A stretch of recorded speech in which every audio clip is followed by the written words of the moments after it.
Total avion tout neuf combien? 60 ans d'indépendance, totongi ba bateau. Oh yasika par ba kokolo ba modi bazo bonsango combien? Hein? 60 ans d'indépendance, total na combien de buildings na ville à Kinshasa? Oh etelemi combien? Hein? Alors 60 ans d'indépendance, ils allaient à Moboléa, ils allaient perdre. Bon tiens Tshisekedi te, président Tshisekedi a bandi sikoyo et puis dans 5 ans à cause de l'autre côté parce qu'il y a au Kangamana coalition. Amos chapitre 3 verset 3, des hommes ne marchent ensemble être convaincus.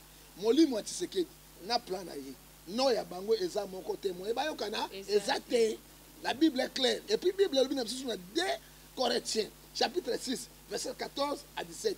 Il n'y a pas la relation entre ténèbres et la lumière. Avant de t'attaquer dans l'eau, hein, pasteur dans l'eau, mais attendez, pasteur, le président, tu sais qu'il y a un bon samboko, tu sais qu'il y a un Zambie, tu sais qu'il y a un bateau Yaron, tu sais qu'il y a un Moïse, mais il n'a pas dit ça. C'est un homme de Dieu crédible. Et puis il mérite aussi beaucoup de respect. Oui. Hein? Il mérite aussi beaucoup de respect. Maman a télé mère batouana.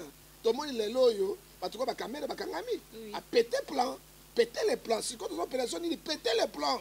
Au moment là, tout le monde, un ministre, président, péter les plans.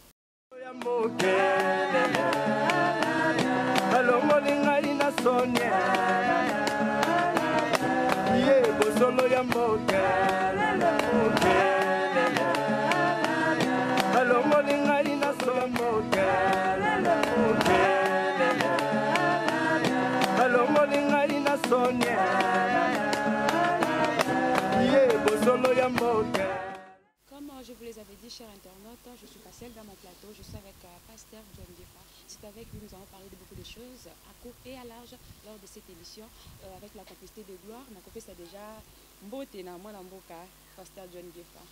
Mbote maman Zambé a pambola yo lokuma sanzoli ezonge pa ya nkolo. Amen. To bondela Nzambe po to bana la prière. Tata natike mission na maboko na yo. Pesa ngai mayeni, bwanya, intelligence, sagesse na lobo te pa. Natiki pa maman journaliste na maboko na yo. Polo afungolo te pa ya yo paki bana mboka bayoka. Natiki ba kongomani nyonso bana république Congo na maboko na yo pe bazali bana ya mboka na maboko na yo toujours ba africain nyonso o bazali ba indolo ko ya biso na maboko na yo. Nkolo e ba kosunga pe ko batela oza na bango. Yahweh tala maladie ya Covid-19 ndele balobi na Afrique ekozala catastrophe. Yo bongo la mabe ko malamu ko mabe. Or que na Afrique eloko esali te parce que Nzambe epambi. Bana na biso pe osukisa na biso na kombo na Yesu Masiya. Amen. Amen. Pasteur John Gefa losako likolo na likolo ekomemaka ndenge moko me eza eloko moko te. Losako lisusu mpuku aliaka ebende te. Eza losako mosusu. Losako mato eza mapasi eyokaka mbala moko mpe ekutana mokolo moko te. losako nzete ezokisi nzoku ata na ndoto abosanaka yango te. losako chokolilo mokonzi. Merci beaucoup, comprenez. C'est un prophète John Gefa na plateau, ils ont la cap de la prière et puis Toko t'as déjà ma question na biso. Pasteur John Gefa, tu as fêté 60 ans de l'indépendance.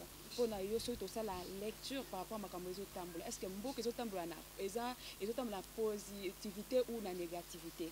Yango tolingi basali na Nzambe oya solo na tango oyo otobengi bango ba prophète bazala ba éclairer bazala ko ba sentinelle balo ba vérité rien que vérité mais ba embrouiller ba tout un peuple ya Nzambe te po ba bana ko embrouiller bango sika basala analyse nano ole ko fingana ka bango na bango ko kosala makambo bango ba un exemple ya ko pesa te hein totala makambo ya mboka église ya solo ezali ne mboka Congo démocratique et sangai na yo hein na longoli passer président Tshisekedi parce que to compter était on dans ça une année ndamo on ne doit pas compter na 60 ans d'indépendance na ko biso loko moko ba belge batika campus moko ya Louvanium o campus hein o tout ba campus ba ipene ba nini mobutu motatongi 60 ans d'indépendance tolongwe na colonisation mais toke siko nini na souffrance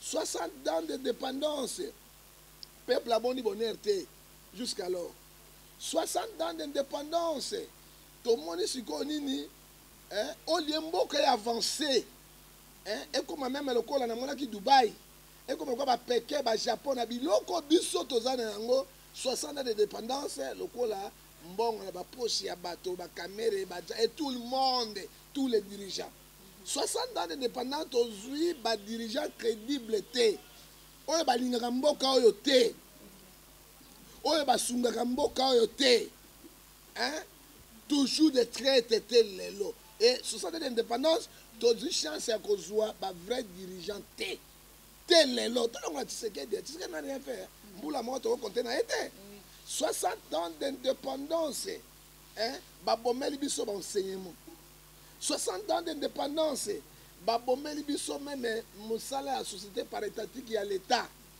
60 ans d'indépendance tozali ata na nzela moko babengaka yango boulevard ya monene abengaka kombo nango nini autoroute te 60 ans mais mboka lokola Somalie place bajihadiste baterroriste bazali bana baautoroute 60 ans d'indépendance toza na batrain babengaka yango locomotive qui filme tout okei matadi milinga nyonso kaka moto ameli mongolo or ke soki na bakenya okei na baéthiopie okei na éthiopie na eloko te désert bazali na bamétro et 60 ans de dépendance ezali ya baégoïste mindele bacolonise biso tokotisu na deuxième colonisation oyo ya makasi te lelo oyo peuple ezali kose retrouve te soki tokamata article 58 ya constitution ezoloba nini nyonso wana tozoloba ezali bible elobi nyonso Jean 13 verset 34 aimez-vous je vous donne le dernier commandement avec la promesse aimez-vous les uns les autres balingi bakongolais te bakongolais bazoka baesclave na bango 60 ans de dépendance toza kotika nde bango na mboka oyo ekiri ekoti eboli ekiri ekoti eboli ekiri ekoti eboli mboka toujours na moboleya na pelengendu et le peuple mais un pasteur il faut l'intérêt à peuple na yo au lieu de loba un vrai homme de Dieu Moïse abundelaki mboka na ye peuple na ye Martin Luther King abundelaki peuple na ye tokamati awa évêque de Mututu akufita na Afrique du Sud abundaki mpona peuple na ye mais au lieu koloba ozo botambola lokola bato moko bakati nyoka mitu au lieu botala eloko ya mboka 60 ans d'indépendance ezali baescroquerie si escroquerie 60 ans d'indépendance badivorce si badivorce 60 ans d'indépendance na 21e siècle bazwaka moto bakataka kingo na Kivu bakati kingo badiadise kaka bakati ezalaka 60 ans d'indépendance toza na bavieux tout neuf combien 60 ans d'indépendance totongi babateau oyo ya sika par bakokolo bamodimi bazobongisa yango combien 60 ans d'indépendance toza na combien de building na ville ya Kinshasa oyo etelemi combien alors 60 ans d'indépendance ezali ya moboleya ezali perdu botia Tshisekedi te président Tshisekedi abandi sikoyo epuis na 5 ans na ye akosala eloko te parce que aza kokangama na coalition.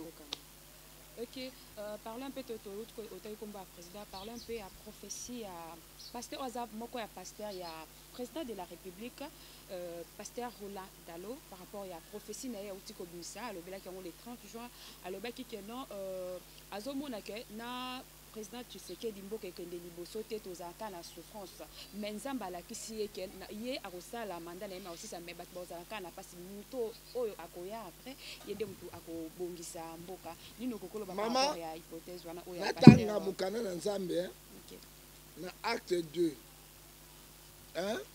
parce que bato mingi bazo contredire yango mais moi je vais vous dire nakobanga nzambe c'est une bonne prophétie. Et tu n'es pas un Zambi à solo. Nazali Dalote, na telemelaka ngai moko nazali prophète. Et là on dit baba Dala prophète de Azali tout cela.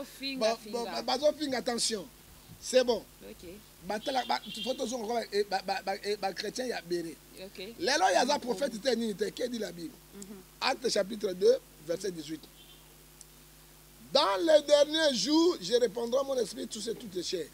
Na mikolo ya suka nako sopa molimo na ngai vos filles prophétiseront. C'est la parole de Dieu. Les lois yogo sakola. Mais aux un don prophétique, mais tu n'es pas un prophète. Ok. Hein? C'est ce qu'il a fait. Donc, quelle ressource? Les jeunes auront des visions. Les vieux auront des songes. 18, si mes serviteurs et si mes servantes, dans ces jours-là, je répandrai mon esprit, ils prophétiseront. Ils diront les choses qui sont réelles. Dalo a fait ce que Dalo a fait. Akamati, écriture sainte, a utilisé. Et Dalo,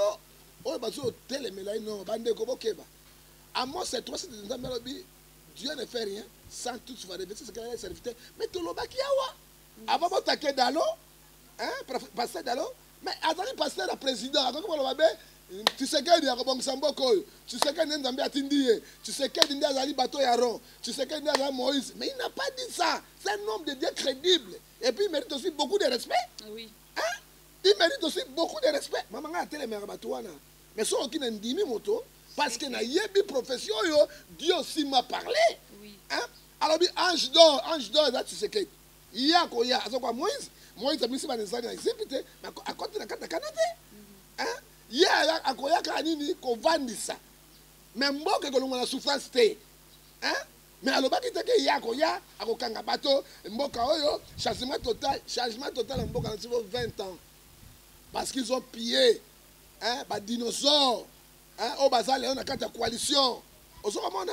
Et à Kovan ça y est là il y a justice. Tout le monde il est là yo, parce que ba caméra ba kangami. A péter plan, péter les plans. Si quand on opération il péter les plans.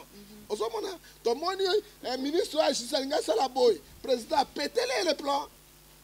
On se comment la démission, c'est ça. Hein, mais à cause ça les l'autre côté parce que là vous avez matisséqué des années. Coalition, cohabitation. Oh, basali, mais sur les gars, il dépêche a du pouvoir. Ministre naye, à la majorité, dans deux chambres de parlement, là, on peut espérer à quelque chose. Attends, mingite, mendenge moko. Le coup la bateau, basai maye la pelengendu, maye la poloso, moboleya. Hein? Aux hommes, on a un frondondo geste, dit même bon, va piéger président. Un président fort, celui qui contrôle des chambres de parlement.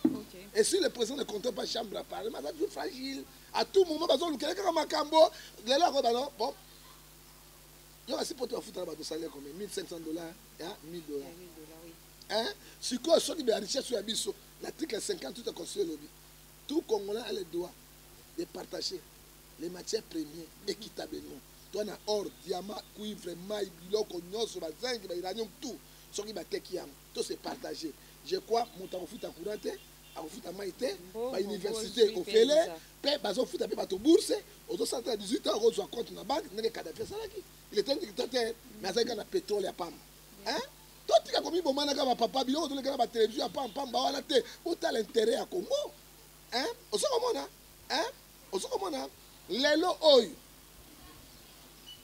Président, il y a coûté biloko tout par terre. Qu'est-ce qu'il doit faire? Matière première va être comme si tout le monde a et qu'il n'y a pas de poche à battre. La société par étatique à l'État, comment gérer la poche à battre. Bah, il n'y a pas de matadi, comme on a dit. Rémi, je ne sais pas si on a ticket comme on a dit. Bah, péage, et comme on a frais à battre. Et l'ongo à l'État. Si on a beaucoup développé, 60 ans, il y a souffrance, il y a pauvreté. Beaucoup développé,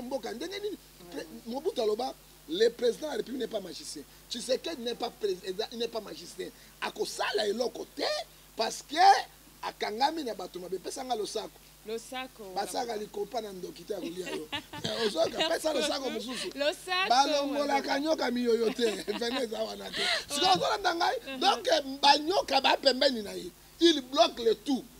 Il bloque le tout. Alors bisto lobi boy. Dalo a dit les véritables prophéties venant de l'internel, tant qu'un prophète de l'internel. Tu sais qu'elle dit, à cause de la carte, tu connais pas qu'elle est un bouton bouton. Donc elle a tiré un bouton bouton. Tel que ça l'est. Mais pas un abîme sa souffrance au peuple congolais, jamais. Parce que coalition est bon. Oh, il y a quoi sima.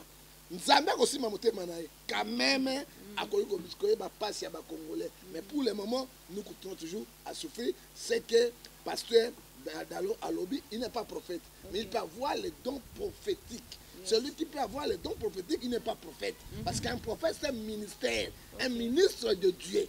Nous savons, apôtre, c'est un ministre de Dieu. Prophète, c'est un ministre de Dieu. Évangéliste, c'est un ministre de Dieu. Pasteur, c'est un ministre de Dieu. Et docteur, c'est un ministre de Dieu pour la perfection de l'Église. C'est ça que Azudouana, Dieu l'a montré. Il doit toujours parler de la part du Seigneur, mais il n'est pas prophète. Maintenant, dans les derniers jours, tout le monde peut avoir cette don. Hein? Comme la perte, dit aux gens, attention, attention, attention, rachetez le temps, les jours sont mauvais. Merci beaucoup, Mme Boka. Est-ce que dans le mariage où il y a une coalition cash na FCC, est-ce pour la kotombola mboka ou pour la kokwesa mboka? Maman, il y a des pièges qui président. Parce que le président a lobaté. Son aloba, toyebi, toyebi, ata bango ba yebi. Ata bino bo sala toyi makama mboko ndengele ka ba to seni. Boye bate tala FCC tala. To boyi toyeba te to za kunate. Est-ce que les bandele boye ba kite? Boye ba kalelo. Tu sais que daina ndenge na ye. Hein? Quand même, il y a moins justice. Et ce temps-là, les autres général Meki toke na justice. Hein? Yo donc voir maton dano Meki na sana yo. Oh ministre Meki votre moi sinangai na so kanga pina bilamba to za kuna. Alors ça dit quelque chose. Si ko yango monete motuno tuningai Bible lobby Amos chapitre 3 verset 3 des hommes ne marchent ensemble être convaincus. Moli moi tiseke na plan na ye. No ya bango eza moko témoin ba yo kana exacté. La Bible est claire. Et puis la Bible lobby na biso na 2 Corinthiens chapitre 6 verset 14 à 17. Il n'y a pas la relation entre ténèbres et la lumière. 17 lobby vous serez mon peuple, moi je serai votre père. Et dit l'Internet, c'est séparer vous. Tolobi na président. Hein? Pendant décoller, il faut vos cabouanes. Hein? Liba la paix, on ne peut pas dans la zone. Ceux qui vont tous ces actes, quand on a divorce, c'est la canne. Dès que vous avez un casse, il faut m'en attention, tout ce qui est la politique assassinale. Et là, on a le cas. Parce que, oh, tu sais que c'est ça, parce que tu es les médaillés. Hein? Tu FCC, parce que discours encore. Oh, génocidaire, oh, incendiaire, oh, commettre fait, le coup la radio à 1000 collines, au peuple Sokango, nous disons chef de l'État ceci. Yesu, Azaki juif, prophète et Dieu. Pilate, Azaki romain, gouverneur judée. Caïphe, Azaki, chef achalandrin et sacrificateur, Azaki Koyo Kanamo Kolomo côté. Mais tant que comme il dit à Yesu, Pilate, na Caïphe Bayo Kanaki. C'est comme le Congo. Hein? Pour le moment, pour pas sacrifier le Congo. Hein? On va préparer le drapeau de la Kivu. Bas association na bango, balkanisation na yango. Pour le moment, tu as la télévision biloba loba. Hein? Bilobela mwanza eza na tina te focaliser si Congo. Total la Congo ya lobby. Munga mukolo muna ken esclave. So I bet nga defi na libumu na saka diara ya rouge na kofi. Au moins la liberté na mzala na mboka na ngai. Ozona na ngai alliance oyo ezali ya mabe. Alliance piégée. Hein? Dans la motuka Jean-Marc Kabundi balongoli e premier vice-président donc bakati Tshisekedi maboko mi baina lokolo moko atikana lokolo moko se ya bango tshaba siko ya bango na bango kuna eloko nini ya malamu ekoyi ko bima na kata parlement na bango oyo biso peuple to vota bango te bami vota bango moko banoma bango hein eloko nini ya malamu ko bima nango yebisanga question za nini mopotu si mopotu. Vraiment vous les que to taper pasteur et comme ça la passe mingi côté à bino bapanzi sango basali on za batinda bino à travers bino to eba ko découvrir ba bilo su auto éviter tout ça na ignorance mais to comme on a boulu et que koti entre bino ba pasteur tando ma ba pasteur bazona em ceux qui mo konza mboka otambola benga plus basali nzambe po ba ya po ba orienter peut-être ceux qui nzamba la vision dengue prophète pasteur gourla dans la lobby mais to mona kinetina ba pasteur c'est ça que le ba binisa vérité ba comme kopakola vérité mafuta toyebite wana kaka mpona paku batonisa bapoche na bango ou bazolobela de la part ya nzambe. Maman yoka nayebisa yo na Israël 450 prophètes abal ezalaki et prophète moko ya nzambe azalaki wakisaki moto na c'était Eli. Hein? 400 prophètes abal bazali oyo bazali korégner hein? Mais prophète mpe ya nzambe moko azalaki. Là, il y a toujours des vrais, faux et bazar. Ok? On peut cet exemple. Pensez à l'osako. L'osako. Bala, Mongala, Mongo, ok. Les Galibala. Mais Mongo, on a une réputation, ma belle. Il y a aussi, non, Bandumbate, vrai Mongo d'origine, on va dire Bandumbate. C'est ça le problème. Hein? Et puis les colons à Bissau, Otobeng Équateur, les plus belles femmes, les plus rien, non? Ce sont des Mongos. Hein? Et ça, Bango. Et ça, Bango, les plus belles femmes, c'est Bango. Mais il y a une réputation, parce que Mingando Bakota. Mingando va s'infiltrer comme un Mongo, or que Baba Mongo. Ok. Hein? Mingando Baba tu que la kuna première qui s'engage. Mais va s'infiltrer en Équateur comme un Mongo, or que Baba Mongo. Moyaka Monga fixa Bayaka. Est-ce que Kimbuta Moyaka, Kokana Moyaka à Sirage? Jamais. Hein? Tu as fait Bemba, Azali Moyaka, Kokana Moyaka, Sarah Boy, mais le coup, Manini, Moyaka, Fallu pas Moyaka. Est-ce que Moyaka Fallu, Agokani, oh, il y a un cabadeno? Mais Bango tu Bayak. Mais Moto Ngolunaï. Et là, on te dit le babou, il y a Motuna. Bato Bazo, le babana, les soins européens, ça va peuple de Dieu. Hein? Moi, je ne suis pas là pour les juger. Parce que la Bible est lobby, mais attention, la Bible est au Kabola. La Bible rien. Qu'est-ce dit la Bible, Matthieu 7, verset 15 à 16? Les loups féroces ravisseurs sont entrés dans l'église de Dieu pour détruire. Et qu'est-ce dit 16? Vous les reconnaîtrez par leurs fruits. Aux autres, la Bible est lobby clair et clair et clair. Matthieu 24, verset 24 à 25, il y a faux pasteur, faux prophète. Tango, baza osala baré na bango. Na biloko na bango, biso de nosaka yango te. John Ngefa, prophète du peuple, aloba oyo banda kala. Misala na bango kala. Eloko moko Ecclésiaste 1, verset 18 à 19, eloko ya sika ezali na se ya mabele oyo te. Eloko bakosala nini ba récupérer de ya bato. Mais bato bakoyoka yango te parce que sinon il faut te. Bato ya mabe. Hein? Hein? Osomona. Tolobi ya prophète moka malamu azate. Pasteur Méandre de grâce ça crédible.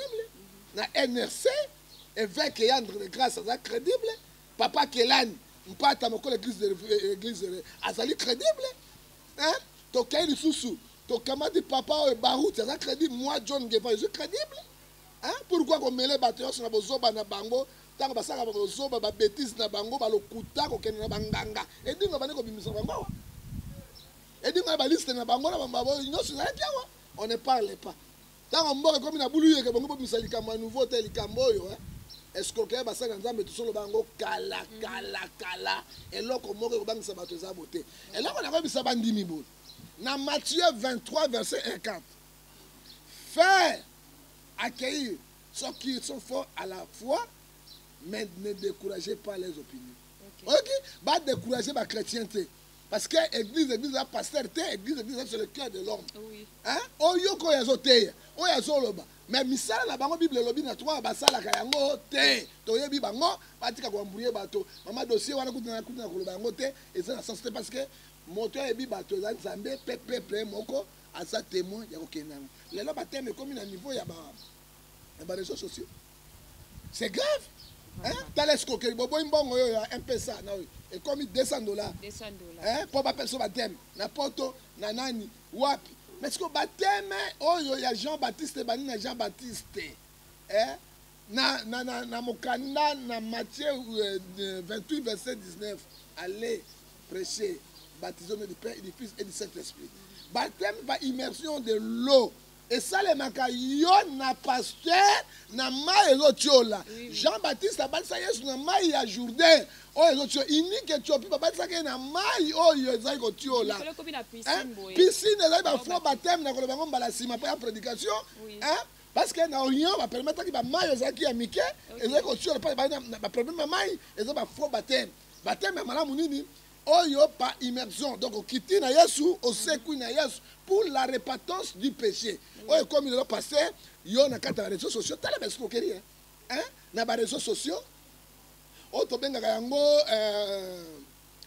o to zo benga yango ba prier en ligne, o comme qu'on enregistrer bato. Yo pe na Kinshasa. Si comme mutango na mai yango zo batisa ye, na mai yango ya Juda to nini. Encore na téléphone na mai, kala muki na mai. Osée 4, 6, mon peuple préparé par manque de connaissance. Les loups féroces sont là. Hein? Pour la combattre la mbongo na bino, pour la koyiba bino, na ba pratique à l'okuta. To bakisa te, to longola te, parce que Bible lobi yango. tala lelo basala nzambe bakende na bato wa bazokende na bato na égarement ntango bakende égarement nzambe abi na Matthieu Deutéronome 28 verset 28 moi Dieu je vous vois l'esprit d'égarement personne ne peut te sauver. Ok, si baptême, il y a un jour mosusu, si baptême, 3 sortes de baptême. Il y a un vrai baptême. Et puis baptême, il y a immersion de l'eau. Sauf que aujourd'hui, en côté, moi baptême, il y a Saint-Esprit, il y a et ça hein? Bon baptême, c'est un catholique, il y a un faux baptême. Ouais, bah il y a piscine, il y a un faux baptême. Vrai baptême, il faut mailler les autres là. Au sec, au sec, et tioli. Et puis avant de baptiser, il faut un enseignement. Hein? Il faut qu'on négocier dans Zambé. Affermissement. On y va négocier dans Zambé. Est-ce que aujourd'hui baptême est solo? Makambo ya sigma. Hein? Mboa simbo. Otiki yango te? Hein? Kotonga yo tiki yango? Lolendo tiki yango? Et kobo awa moi si moi ibali 80 comme quoi ibale ya Zaïre. Hein? Et bandi na Lumumbashi ya kitina Kisangani et comme une Équateur a commis yango na Bandundu. Bandundu aboki na Kisasa na Congo na carte de l'océan oh et Panzana. Est-ce que tu yango? Hein? Pourquoi escroquer les autres bana na Nzambe? Nous sommes là pour défendre notre doctrine. Mais n'a pas hésité parce que trop c'est trop. Mais on va tellement ba mbongo un peu ça. Hein? N'a pas orange compte bancaire. Siko bozo sikoyo, comme sikoyo nini? Baptême en ligne. Baptême en ligne ezalaka te. Et c'est grave. Bana Nzambe moto moko ki sabino na foi chrétienté parce que c'est faux et archi faux. Merci beaucoup Madame Boka. Question monsieur Ezali Rossar Malonda plutôt à la tête de CENI. Quel est votre avis parce que ma peuple ba télémi ba li. Yo kana bisala 9 mois nga na remarché. Parce que article 24 la Constitution lobby liberté de manifestation. Ce qui peuple boni kambo yo kana. Au moins nous dans la démocratie, dans la dictature. Ça c'est la dictature. Rosa Malonda. Il y a mon ami qui m'anguisse ma benga et toi et bien. Tant au moins il bokei et là on peut pour la société civile, la barre religieux, catholique abimi, protestant abimi, église d'éveil abimi. Hein? Qui autant qui bangisa bibi non te babimi. Boti kayango. Pour babambunda, on met parlement ba noma bango. Ba ya na mission ko détruire Congo. Ya ko tia Congo en otage. Tangelanga loi nini oyo parlement et banda. Ti lelo oyo protéger d'un peuple congolais. Tangelanga loi nini même ça dans un cardinal, il n'est pas protégé par loi. Hein? Au moins un an il y a protection, a protégé. Bah ça ne va pas protéger. Mais bango moko va se protéger aka na ba loi na bango na makala bango. Est-ce que peuple a protégé? Loi nini va voter pour la famille la peuple. État sanitaire yango. Depuis ça nini quartier ni ba duka kopa lo somoko n'a pas de gouvernement. Il y a pouvoir. Parce que l'autorité budgétaire, ce n'est pas président, c'est le Parlement. Oui. Hein? Est-ce que le Parlement va proposer le Rwanda? Cash n'y a pas, mais tout le monde partout dans Bangola, parce qu'on consacre à Bango et Anzala, parce qu'on peut s'en abattre. Oh, il y a bis ou si comme Malon Dawana, Azaki, secrétaire exécutif de Malouman. Le vrai joker à Séni, c'est lui. Alors, moi, il y a comme un Ngoïmoulunda. Exécutif. Alors, moi, pas Ngoïmoulunda, a commis et pas ya Nanga. Si on a un qui bazouillé, pourquoi baché wana? Pona asa sous manipulation na ye, a nommé les sous bateau ya bango ya majorité ya cash, pas moto ya cash ndé ba message. Est-ce que mboka oyo ezali kaka ya bango ya FCC? Na ba Malonda, na bananga, bananga bana problème kasi pas ya Nzambe, ce qu'ils ont fait. Moi je te dis en tant que prophète de l'internet, Galates 6:7, ce que l'homme aura semé, il moissonnera. Bana lourde charge na mboko Congo bato bazoli la mikolo nyonso na quelle place mo na zolia esika mo na boy po tianga poison na somi kwanga na mama mo mokolo ye papa somi na kwanga oyo papa somi na kwanga oyo na bi mama e na misi mo ai mama zo mbongo ya ipe 1000 francs 1500 francs mama zo mbongo anga na habité ngana zolia yo pekine kole soko ki ba merci maman na pesa ngai Nzambe pambola mwana oyo amoni miracle hein et un pays riche comme maman wana okoteka bakwanga te bakotia bango na ba centre moko ya récupération balia bavanda bazoka mpata bakoteka bakufa na yango et bela richesse mboko ezana yango mbongo ekotaka salaire ka ba parlementaire ya ba député ya ba sénat ya ba ministre ya gouvernement na ba mandataire de l'état na ba généraux ba colonel musuba lelo côté mais peuple congolais totika lokola nini en otage na souffrance na bango basacrifie biso mais bayeba Romain Bible c'est proverbe 34 verset 20 les malheurs atteignent les justes Dieu les délivre toujours il faut yeba mokolo moko Congo ekobima peuple se libéraka peuple se libéraka ye moko ozomona ndenge tobandi awa oh loi minako te libération déjà bandeli yango ozomona ekoi les neuf toza na bango malonda na mabunda na bato na bango ba résister na 90 millions ya population président aza wana j'annonce au chef de l'état bango bazoloba oza na majorité parlementaire te oui oza na majorité te mais pour le moment les messages cela vos familles tobosani yango majorité na za peuple majorité de peuple nous sommes derrière vous na plan moko ya balkanisation ba plan diabolique on va se préparer pour le Congo biso peuple to comme majorité sikoyo parce que souverain primaire c'est la population ozomona et ça ligne biso des peuples d'abord so oui non kobanga na il dépêche na teza muke ta il dépêche na teza kwa njinji oza mike sikoyo 90 millions d'habitants nyonso ezali sikoyo pour la majorité na yo bameki batie peuple tie yango tokomi sikoyo opération nini péter le plan peuple sikoyo toleka biloko kopola tole biloko kopola bambu akopola bamayeba akopola madesu 4 jours akopola evana na libumu bombe de tadi soki bameki to péter le plan est-ce que to péter ba plan wana to mona kasi bango ba ko solo ta tele maneni azokanga besolo musoko te na zone na matoi ba okima te sikoyo opération mère tokomi yango sikoyo nini péter le plan opération nini caméraman opération nini péter le plan. Merci beaucoup. Dernière question pour te chuter parce que tu as lingo bima. Dernière question. Exactement. Parce que nous sommes libres. Ouais, les gens sont tombés dans ma solo. Tombés ma solo président parce que peuple ni vérité. To lingi ba polémique ya pas mbaté ba pasteur ba sala ki ma be pasteur bandi lelo. E bandi lelo te. Mais basango lesbienne bima wapi? azondima bapasteur mosusu te parce que bapasteur bakomosala bakisi bamaki yo ye moko ayebi nalobi ye moko ayebi yango todenosa yango banda kala oyoki yesu akosala mosala na ye oyoki lelo ka bapasteur mabe biloko basango basala bayebi sikoyo nalobi homosexualité euti wapi ngai namoi na Rome sango awa na mobali moko baye kosenga demise papa abi na papa abi soki oyoki elengi na okaka na mobali oyo ekosupporte na sala te ezalaki publiquement na bafrance te epapa andimi démission na ye ezolakisa ni ebandi lelo bon sikoyo ntango bino otanga na bainternat ozwi chance otanga na bainternat te ntango na bainternat okomona basi babenga non lesbienne babenga bango bakarine nga na kolala epai na yo nga na kolala epai na yo moninga mwasi azwi mabele na yo sika bandi kofinanga nyomititi azosa ezali yango balesbienne yango wana okomona masala alobi ya midele boye tobalaka te tobotaka te na poko epa basango na ndako na bango tomona mazulu nini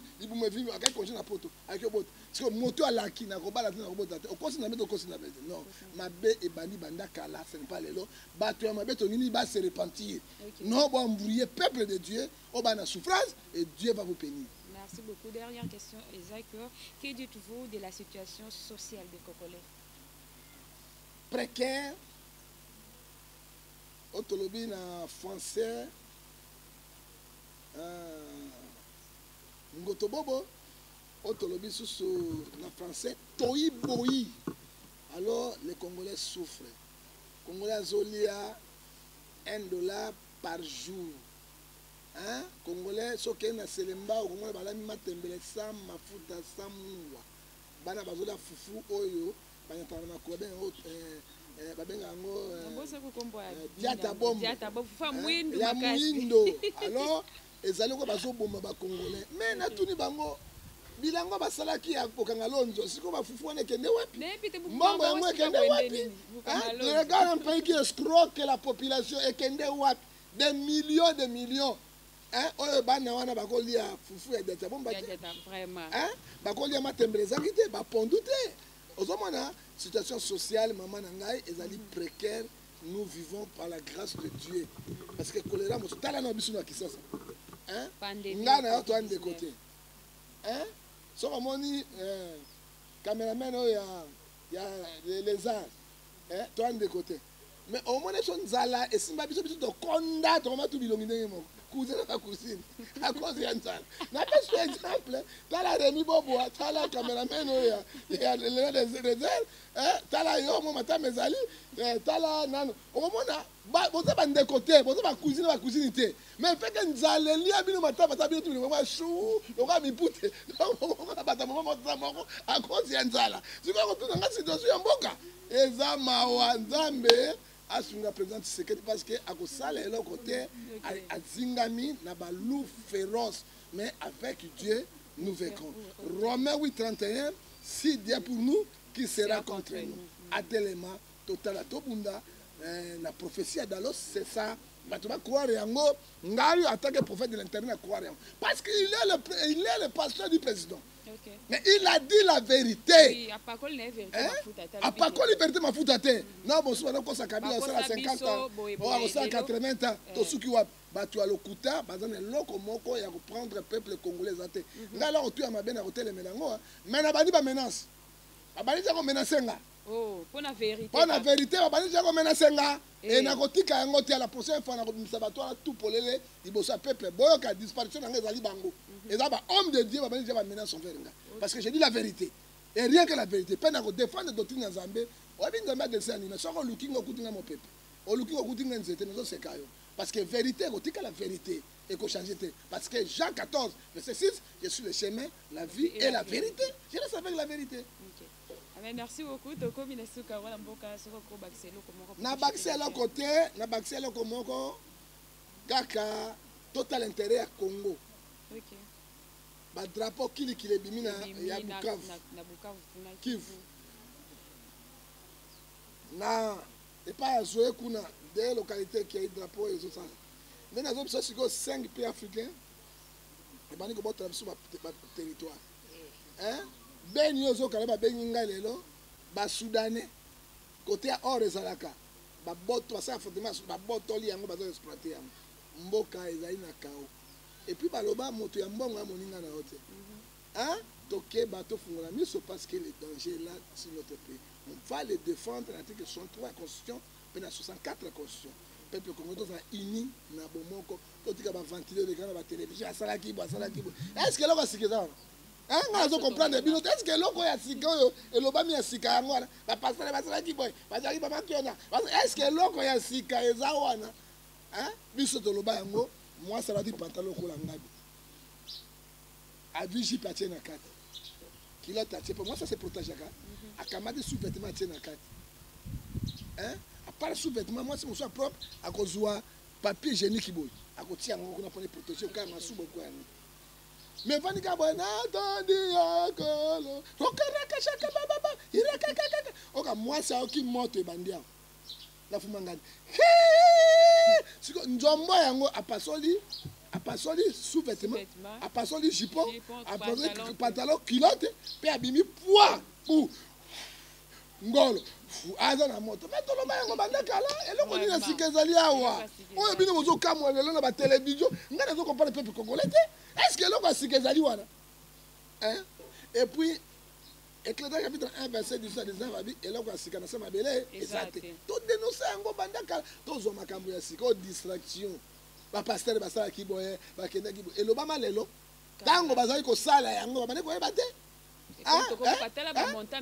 ba monta minene ba bandai ko ba yango te ko peuple zo souffrir bango na ba bituka minene ba zo zo pa ba konzi yango mo nake ba mo konzi mo ka benga ngai po to soka makambo mboka na tuni na bi papa atunga moto wana zali otaka kombo te na bengela bi comment na mona bi tala ndenge ba pasteur ba misambusi mais devant sango hein mokonza ko banga sango akobanga monseigneur tal devant ba pasteur ba mandion ba mandion ba na valeur te hein tala ba biso ba John Ngefana na valeur parce que je dis la vérité, je suis pauvre dans la vérité avec mon honneur na ko bisango te.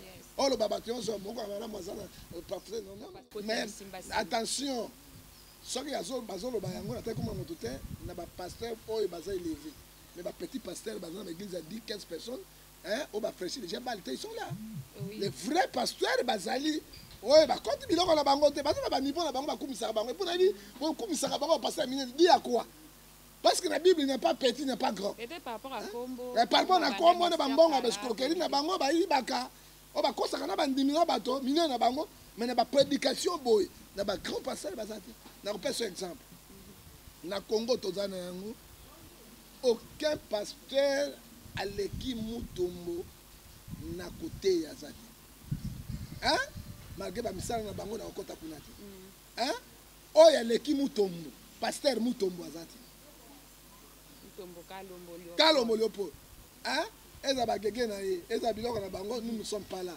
Nzambe asala musala. Ozo ka parole, mais zaka ba nzambe na libu, moi si to na libu. Moi si nyonso na lobi, moi si nyonso soki règle ngebima, il mouera passe. Ezaka moto nyonso boke na toilette, il faut libu mesuwa. Soki suite moyo que na toilette ezate, est-ce qu'on a prophétie? Hein? Oh ba tiens ngoko kao, ba nyoka e, ba bani ko lia yo ba chenette yo ya boy, ba bani ko iba bino na mibi na bino. Yango Osée 4:6, mon peuple périt par manque de connaissance. Moto bang sabinoté. Église so eza motema na yo, croire na Jésus-Christ comme Seigneur Sauveur, le ngwa na ba distraction pamba wana, tango ba sala kango ba lobaka te. Lelo ba kwei ba baby, ba ko biloba lo boko mbonga kala ne le croyez pas parce que Apocalypse chapitre 3 verset 15, ils ne sont ni froids ni bouillants, ni bouillants ni froids. Moi Dieu, je vous voudrais à Sanji Bango. OK? Balo baba émission, non non, c'est verset biblique et zo bimana ko la maï boton di mabango. Un homme de Dieu quand Dieu donne la vision il donne aussi la provision. Ba na ngote, ba distraction, ya pamba. Hein? Et ko bemma bato ba na nzambe na également, mais également munene zali bango to kanga nzambe, nzambe pamba. Moto wanga na ke pas ministre, il va me respecter. Prophète du peuple, oui. N'a pas président au respecter nga prophète du peuple oui n'a pas premier ministre au président du peuple oui mais bangote ba yebi bango misala na bango yango mwanza yemba kala mingi te toko yeba yanga beta moi teneur muke na sukisa kala mingi te boko yeba bango na misala na bango ekobima polele tata mobiti ya kate c'est là où la suki wana ko la pambola bino bana sa poto ko la pambola bino ba kongomani pour la pambola bino surtout bande ko africain ba africain na lingi bino mingi et apôtre Elias Pedro na kati Angola véritable apôtre oyo ya Afrique centrale moi le dit na bala kolo apambola bino bon na ko pesa bino numéro na rapporta suki sa soko ni ko zwangai ko benga na 00243 89 610 49 41 ko na WhatsApp soki po ngo benga lisusu ko benga ko zwangai na 00243 81 877 26 78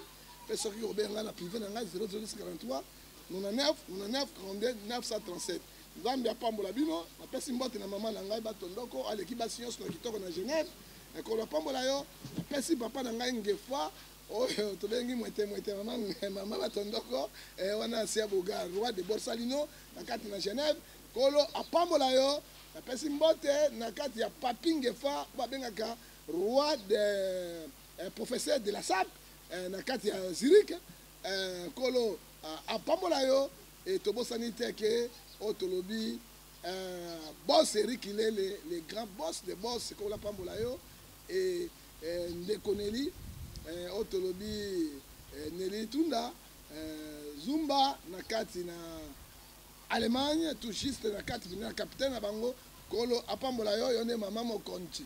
To pesi, bon anniversaire, na Mamimbo Molo Bolumbu, Mbotama Elamu, Nzambe Azualokumu, mokolo malamu nzambe bakisi mikona kati ya vina yo okende liboso elongo na nzambe nkolo akotika yo te e topesi susu mbote munene lisusu na kati ya otobengi papa Guillaume Eloni tozozi ya déjà apporté le 20 je crois jupe na ngai ya 2020 ezoya ekuta na njili otolobi ete ntula mwisi vimbana okambugu beto atala Guillaume Eloni prospérité élévation misolo parce que Genèse chapitre 12 verset 3 j'ai béni ceux qui te béniront et mbote ya suka toyi kopesa na ndeko tobengi président wa Roma na kati ya London kolo pambola box likando na kati italien to mwana yemene ya kwa mama nzambe pambola yo et puis mbote ya suka topesi na otobengi Nkaka tobengi moningo tobengi Momboya, tobengi le grand Chocolilo et Gaisola, Ntula Nina Bengai, 6600 volts, Simboka, Naniwana, Laura Sokoko, Sokyo Boy, Kamata Grenade, Chiana Munoko, Kenako Pandelonga Gagame, la James Kaval, la Sukiwana Kula Pamola. Merci beaucoup. Sokyo Boy, ça mon kilinayo. Merci beaucoup. C'était comme ça avec les prophètes de la nation, John Gefa. Prophète du peuple, on a beau prophète de la nation, la nation appelle Ngendou. Du peuple. Du peuple.